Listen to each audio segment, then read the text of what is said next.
un agitador cultural, escritores, editores, cronista, guionista, productor de teatro, entre otros. ¿Cómo estás, Vale Willy? Bienvenido, brother. Gracias ¿Cómo por... estás, Ale? Qué bueno. Muy Qué bien. bonito estar aquí en zona escolar y qué bueno ver la cara de esa gente que se conecta desde tantas ciudades, ¿no? Yo estoy de Buenos Aires, así que como siempre un gustazo conversar contigo y unirnos a estos espacios.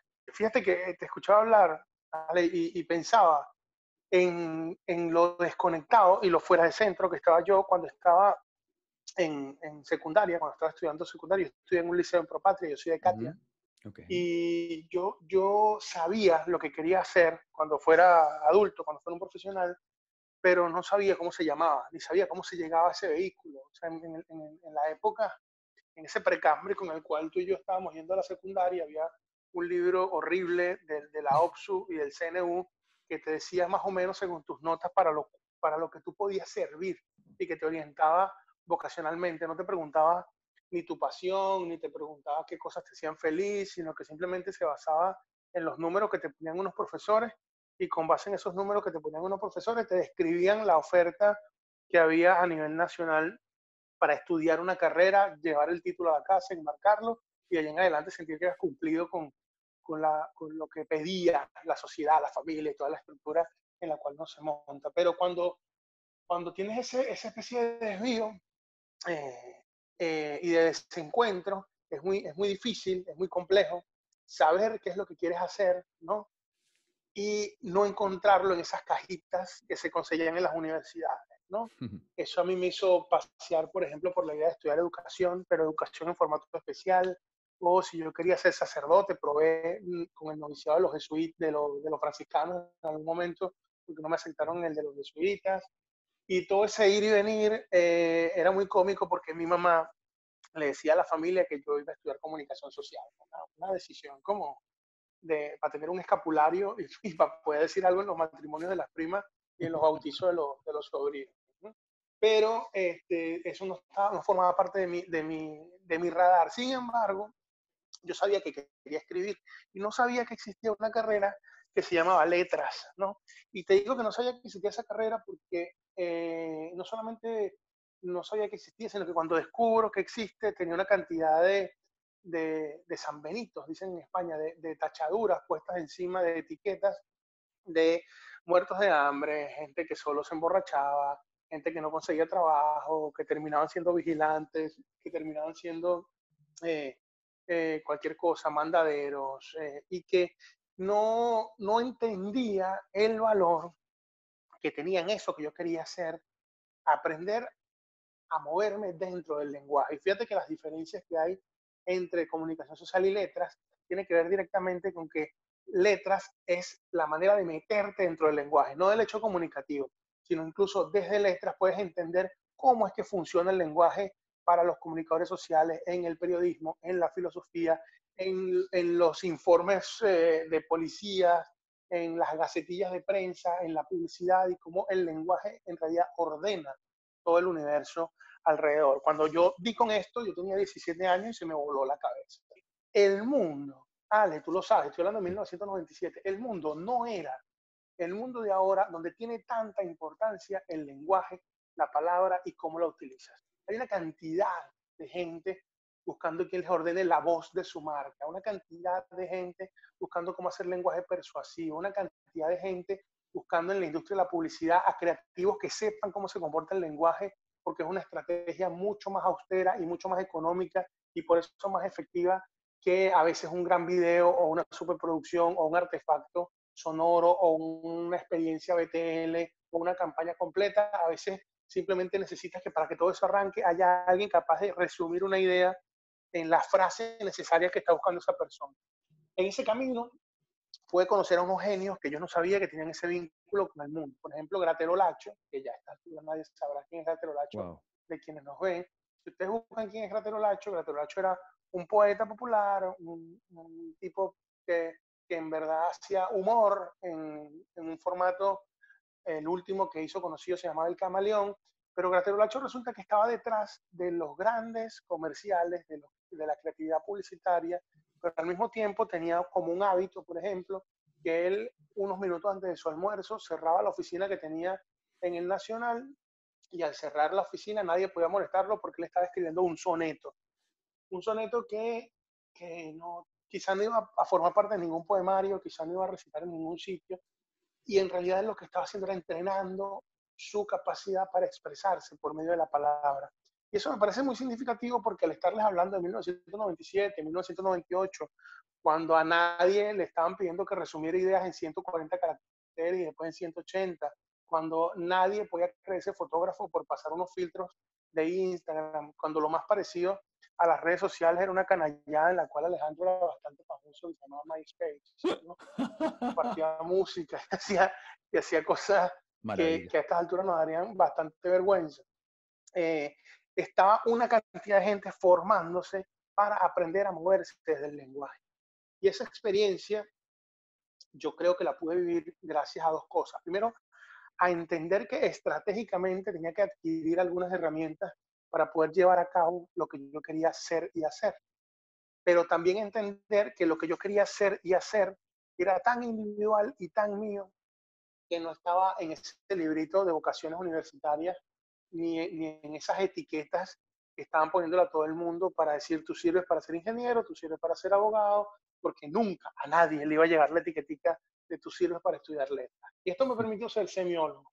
Miren, yo he tenido la posibilidad, gracias al manejo de la palabra, de cosas tan distantes como conducir campañas políticas en 4 países distintos, pero también hacer canciones junto a gente como Franco De Vita, Ulises Hadjis, estar al lado de Giordano, del Pollo Brito, al mismo tiempo hacer crónicas y levantar un proyecto editorial junto a Ángela Layón que se llama Pro Da Vinci, ayudando a que los economistas y los politólogos y los arquitectos y la gente que sabe ciertos temas entendiera que no había que ser periodista ni escritor para escribir, sino que existía una plataforma con editores y con gente que los podía ayudar para que esas ideas llegaran a algún sitio. He hecho radio en el circuito, además he hecho radio en Éxitos, he estado en Sí. La Mega, he estado en Onda, pero al mismo tiempo he escrito radio también, he escrito para gente maravillosa que adoro, que son mis grandes amigos, Briseño, Ana María Simón, he podido estar cerca de Erika, de Luis, gente como Alejandro, pero al mismo tiempo también he podido estar detrás de una cantidad de proyectos en los cuales tú los ves los resultados, ves que cambian la vida de la gente y te puedes sonreír como si fueras un titiritero y decir, yo estoy detrás de eso, la gente está aplaudiendo, la gente está tripeando, la gente está gozando esta experiencia que está viviendo y no saben que detrás hay un tipo que decidió estudiar letras en el 97, aunque esa carrera no era lo que finalmente él quería hacer. Pásense también por Da Vinci, porque a veces la gente cree que a los jóvenes no les interesa la realidad política y económica del mundo y la cultura, y ahí está concentrada una parte de la inteligencia del país. Y creo que van a poder salirle con 2 o 3 comentarios inteligentes a una tía para que deje la necedad y de estar pensando de manera radical. O a un futuro suegro. Uno nunca sabe. Eso, y dice, es que lo leí en Pro Da Vinci. Exacto, y quedas bello, quedas bello. Qué culto ese muchacho. En verdad me emociona que haya además gente de todo el país, que creo que es importante, siempre es importante como abrir espacios de este estilo. Muchachos, son jóvenes, tienen un futuro por delante y muchísimos años por delante, así que por favor, lo primero que les quisiera transmitir es que sé que muchas veces nos preocupamos porque me traslado a ese momento del colegio, nos preocupamos por lo que queremos ser, qué es lo que vamos a hacer para toda nuestra vida, y resulta que la verdad es que no tienen de absolutamente nada que preocuparse. A medida que vayan, bueno, pues por supuesto primero graduándose del colegio y luego yendo a la universidad, van a pasar muchas cosas seguramente, el ser humano también se transforma de una u otra manera por las experiencias que vive, que conoce cosas distintas, etcétera. Así que por eso de verdad que les digo de todo corazón que no se mortifiquen. Les puedo decir que mi experiencia pasa por estudiar 3 años administración en la Universidad Metropolitana. No puedo quejarme, por supuesto, de la universidad, ni mucho menos. Muy buena universidad, pero la verdad es que yo nunca me sentí adaptado, ni mucho menos a esa carrera en particular. Miren esta anécdota que es la que que les quiero contar para que se lo lleven de alguna u otra manera por si están viviendo alguna situación muy similar. Yo en principio, después de los 3 años de estar estudiando administración, yo quería estudiar música. Mi pasión en ese momento sigue siendo hoy en día, pero más como un hobby, más que como carrera o profesión. Y yo quería estudiar música y empecé a estudiar música en paralelo. Pero bueno, mis papás me pidieron que por favor primero me graduara de la universidad con una carrera normal, por decirlo así, y luego me dan la oportunidad de estudiar música. Entonces, cuando les comento lo de la música, yo tenía un gran amigo de mi papá, que era un músico, además de familia de músicos aquí venezolana reconocida, que se llamaba Antonio Pisolante. En algún momento yo le decía que yo, bueno, que yo quería estudiar piano, pero que ya me sentía un poco viejo para la gracia. Él me comentaba y me decía que era todo lo contrario, que cuando uno quería estudiar algo porque le gustaba y porque lo quería hacer, probablemente te iba mejor a algo impuesto o algo que era como una obligación para ti. Así lo fue. De hecho, en el momento en que yo salgo de la metropolitana, fue un problema sin duda con mis papás, por todo el tema de que, bueno, de que cómo iba a ser posible, que me había retirado de la universidad, etcétera. En ese momento conozco una escuela que actualmente sigue, que se llama el Taller de Arte Sonoro. Allí se graduaron muchísimos músicos de la actualidad, ingenieros de sonido, etcétera. Y yo me di cuenta que, sin duda, a mí la vida me había cambiado y mi mundo me había cambiado en el momento en que yo pisé ese instituto. Es decir, así como me sentía totalmente descuadrado con administración, en el momento en que entro al TAS, al Taller de Arte Sonoro, sentía que era mi lugar y que encajaba a la perfección. Y obviamente, o sea, yo tenía muchísimos miedos encima porque me había retirado de la universidad y si encima cuando llegara para allá tampoco era lo que me gustaba, entonces imagínate, mi papá me iba a decir, mira, deja de estar dando vueltas, gradúate en la universidad y después tú decides qué quieres hacer. Entonces les contaba que para cerrar la anécdota, la persona a la que se le hizo más difícil mi salida de la universidad fue mi mamá. En ese momento me recuerdo que era una lucha muy grande con mi mamá en particular. Más que con mi papá, ojo, era con mi mamá en particular. Y ella, de hecho, aquí lo digo, bueno, y es la verdad, estuvo como 2 meses que no me dirigía la palabra en ese momento. Pero lo más bonito del cuento es que después de que yo entro al TAS, de que me gradúo, de que ella se da cuenta además que yo había cambiado por completo mi actitud, estaba muchísimo más feliz, estaba contento con lo que estaba haciendo, etc. Hoy en día, la persona que me bombardea mi mail y mi celular con noticias de video, de fotos y todo es mi mamá. Claro. Es decir, se volteó la tortilla. En principio, quizás ella lo veía como alguien que, bueno, que estaba siendo rebelde y ya, pero resulta que no, que al final se dio cuenta que era lo que yo quería hacer. Los únicos que sabemos qué es lo que queremos, qué es lo que nos mueve, somos nosotros mismos. Y eso es como el consejo más bonito que puedo darles realmente. Stefano Zimbardi, ¿Cómo estás, Ale? ¿Cómo estás? ¿Cómo te va?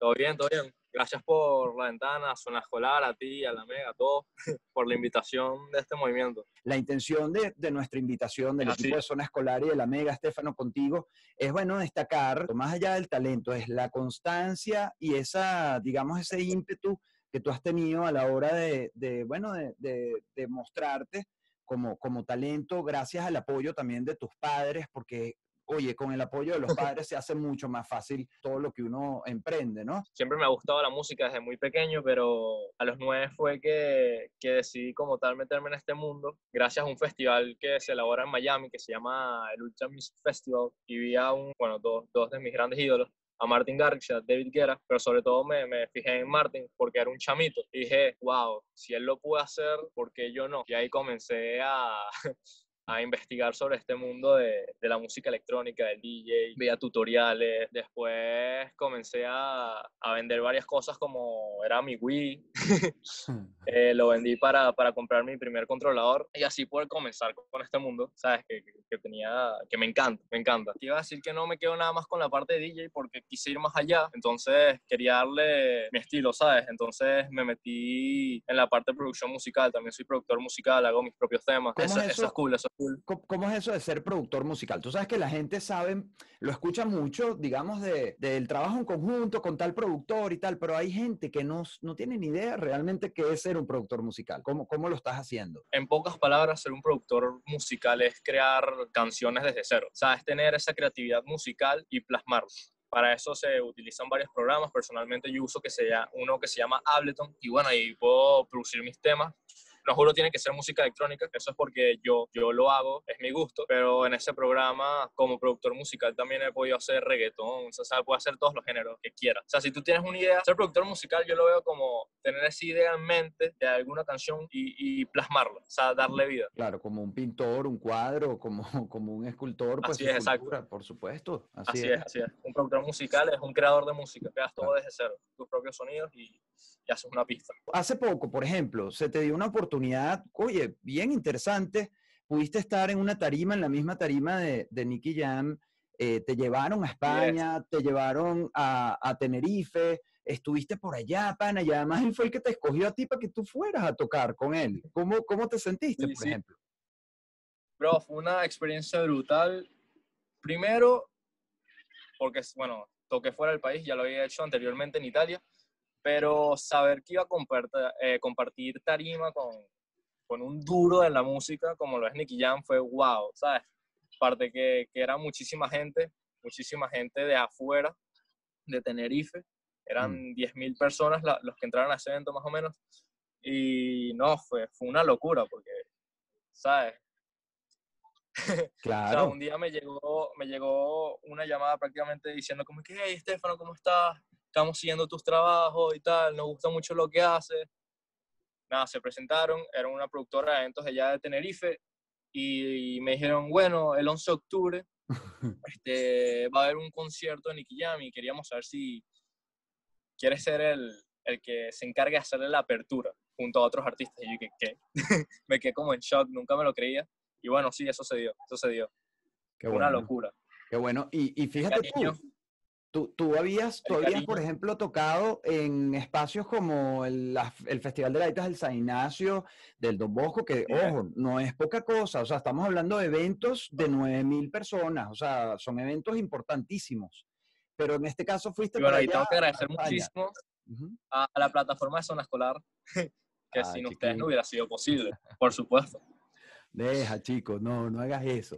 Mira, no, pero yo aquí sí te tengo que decir, porque así como Stefano Simbardi ha tocado con nosotros en la plataforma de DJs de Zona Escolar y de la Mega y lo ha hecho por años, llegó sencillamente porque es un chamo que realmente es muy serio. La primera vez que yo me le acerqué y le dije, brothercito, ¿tú quieres echarle pichón con nosotros? Y ese chamo viéndome hacia arriba, porque físicamente era más pequeño que yo, ahora más alto que yo, me dijo, sí, yo quiero, y su mamá, sí, nosotros queremos, y su papá y su hermano, que siempre está con él, han ido a Así todos es. los toques, llegan a la hora que es, nunca ha faltado, siempre súper responsable. Yo creo que eso es la clave de todo esto, sin duda. Bueno, ahorita di el agradecimiento a Zona Escolar, pero o sea, sin duda alguna no puedo pasar por alto a mis papás y a mi familia como tal, que siempre han estado desde el día uno, que les dije, hey, mira, quiero ser DJ. Obviamente han tenido sus temores, ¿sabes? Esa pequeña desconfianza por cómo es el mundo del DJ y de la música, que es todo oscuro y tal, pero siempre me apoyaron. DJ Stefano Simbardi.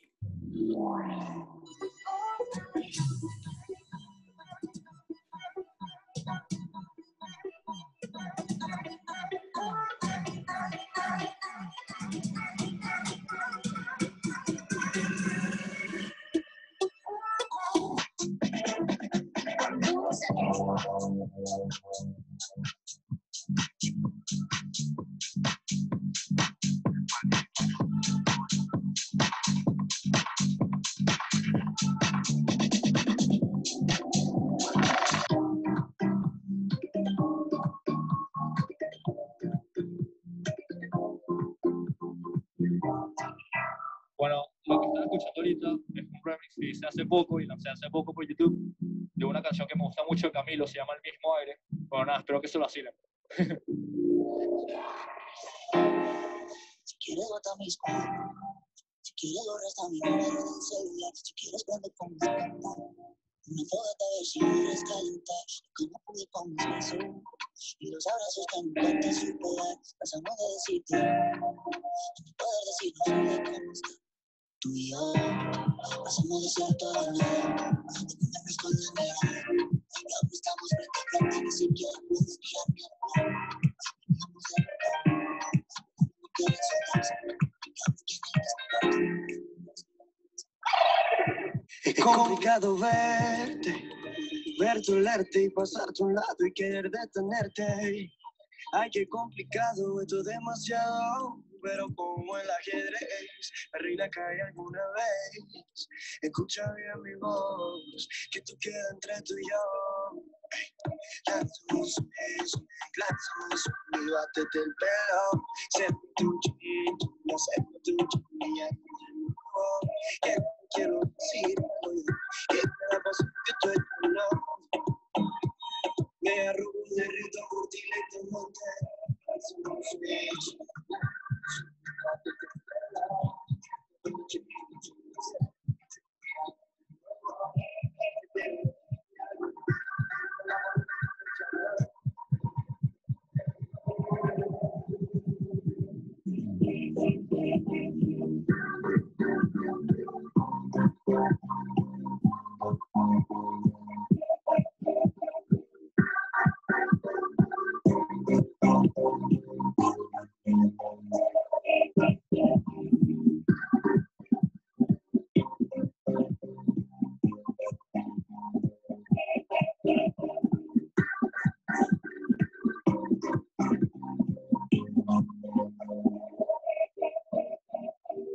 Bueno, espero que les haya gustado.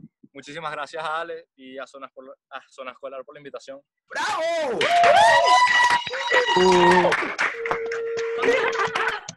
Qué bueno, qué bueno. ¡Es un duro! ¡Bravo, Estefano! Demasiado bueno.